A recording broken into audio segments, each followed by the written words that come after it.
Welcome back नाजरीन। हम बात कर रहे हैं पाकिस्तान में जो जजेस का इशू है, उन्होंने प्रेशराइज होने का और दीगर मामलात होने का एक ख़त लिखा है। उसमें उन्होंने ये भी साथ लिखा है कि हर जज जो है काजी फायज ईसा जैसा और शौकत सिद्दीकी जैसा दलेर नहीं होता।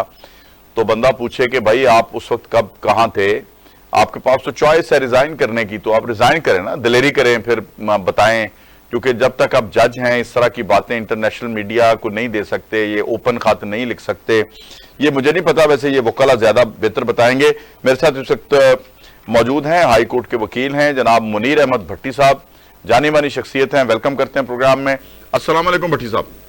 वालेकुम सलाम व रहमतुल्लाहि व बरकातुहू। भट्टी साहब, ये ज़रा मुझे बताइए कि ये जो 6 जजेस ने एक ख़त लिखा है सुप्रीम जुडिशल काउंसिल को, तो ये स्पेसिफिकली इनको अब क्यों याद आया? क्योंकि पीटीआई के जो बानी हैं उनके केसेस लगे हुए हैं। अगर फर्ज करें इनके ऊपर कोई प्रेशर महसूस कर रहे हैं या ऐसा मामला है, उसके सबूत इनको, बल्कि अदालतों से इनके पास इतना इख्तियार है कि अदालतों से उनको नोटिस करते कि जो प्रेशर इनको कर रहे हैं, जो इनके पास जितना इख्तियार है, बजाय इन्होंने ये काम करने के उन्होंने तो जग रसाई का मामला जो है वो एक खत ही लिख दिया सुप्रीम जुडिशल काउंसिल को। बिस्मिल्लाहिर्रहमानिर्रहीम। जी वाकई ये आजकल जग रसाई हुई पड़ी है। हमारे 6 जजेस ने जो नया पंडोरा बॉक्स खोला है खत लिख के, तो ये इनका मेन मकसद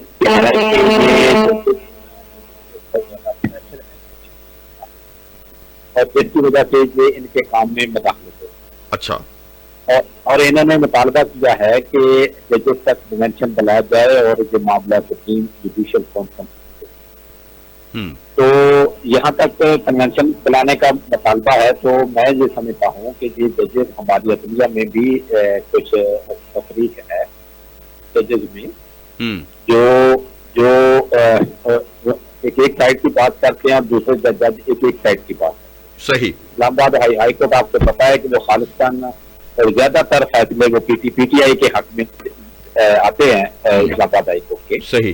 और मुझे बात इसकी ये चीज की समझ नहीं आती कि मौजूद 6 जज साहबान ने ये आज ये कहा कि हम पे ये प्रेशर है।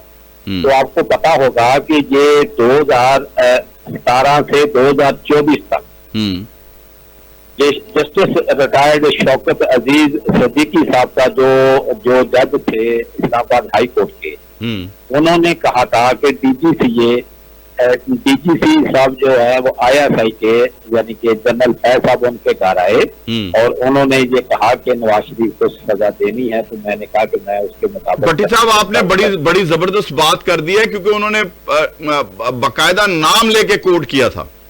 बिल्कुल ठीक बात। मैं समझता हूँ कि जस्टिस शौकत सिद्दीकी साहब जो वो दिलेर जज थे और अल्लाह ताला ने उनके केस में ये जान डाली कि उनके बाकी तमाम बरात भी लिखी जाने लगी और जस्टिस का नाम भी साथ उनके आ गया जी। और कई सुप्रीम कोर्ट के बदबख्त जज हुए हैं जिनसे जज का लफ्ज ही वापस ले लिया गया, जज की बरात ही वापस ले ली। तो ऐसे जजेस भी होते हैं जो खालिस्तान पार्टियों के होते हैं और फिर वो मुज़ाहर अली नकवी साहब की मैं बात कर रहा हूँ। बिल्कुल। सुप्रीम कोर्ट ने फैसला दिया कि इनको जज भी ना लिखा जाए, तो जज लिखना भी कोर्ट की तौहीन है। मैं जो समझता हूँ कि ये जो साहब ने दिल के बात की, अगर इन जजों में ज़मीर नाम की कोई चीज है तो इन्हें चाहिए कि खुल के बात करें कि हमारे फलां केसेस इन्होंने खत लिख दिया, खत लिखकर रिपोर्ट तो इन्होंने कर दी और ये पूरी दुनिया में ये बात चलेगी कि पाकिस्तान की अदलिया का ये जो सिस्टम है इसमें क्या क्या खामियां हैं।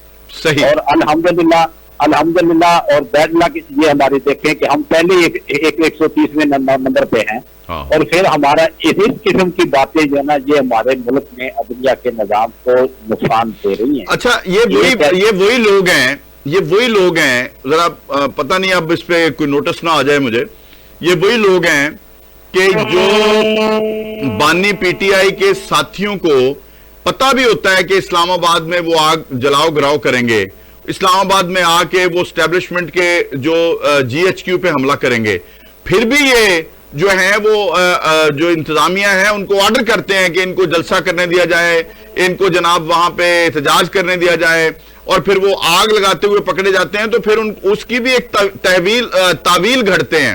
یہ اجاز الحسن صاحب کی میں بات کر رہا ہوں کہ جی وہ ضروری تو نہیں کہ اس کو پتہ لگ گیا ہو کہ جی آرڈر مل گیا ہو، یا ضروری تو نہیں ہے کہ ہم نے جو پابندی لگائی تھی اور یہ تو آنسو گیس کو زائل کرنے کے لیے آگ لگا رہے تھے۔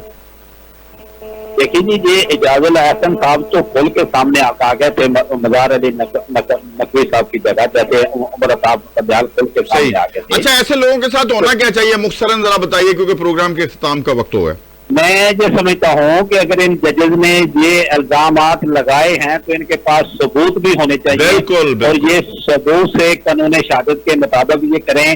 اگر یہ لوگ اتنے تھے کہ تو شوکت عزیز صدیقی صاحب کے کیس میں انہوں کی حمایت کیوں نہیں کی؟ بالکل ٹھیک۔ کیا اسلام آباد ہائی کورٹ میں صرف 6 جج یا قاضی فائز عیسیٰ کی حمایت کیوں نہیں کی؟ ہاں، قاضی فیض عیسیٰ کی حمایت کیوں نہیں کی؟ بالکل، یہ ایک نیا پنڈورا باکس ہے، اور اس کے پیچھے جو نا ساری چیزیں ہونی چاہیے۔ میں کہتا ہوں جوڈیشل انکوائری ہونی چاہیے، اور ان میں اس انکوائری میں رانا ثناء اللہ کو بھی جس پہ جعلی کیس ڈالا گیا اس کو بھی شامل کرنا چاہیے، نواز شریف کو بھی کرنا چاہیے۔ بہت بہت شکریہ جناب منیر احمد بھٹی صاحب، بڑی زبردست بات کی آپ نے، اور یقیناً ناظرین پروگرام کا وقت محدود ہوتا ہے اور موضوع بڑا کھلا ڈلا تھا، لیکن ہم کس قدر سمیٹ پائے فیصلہ آپ نے کرنا ہے۔ پروگرام کا ہوا چاہتا ہے اختتام، مجھے دیجیے اجازت، آپ سے آئندہ پروگرام میں ملاقات ہوگی۔ اللہ حافظ، پاکستان زندہ باد۔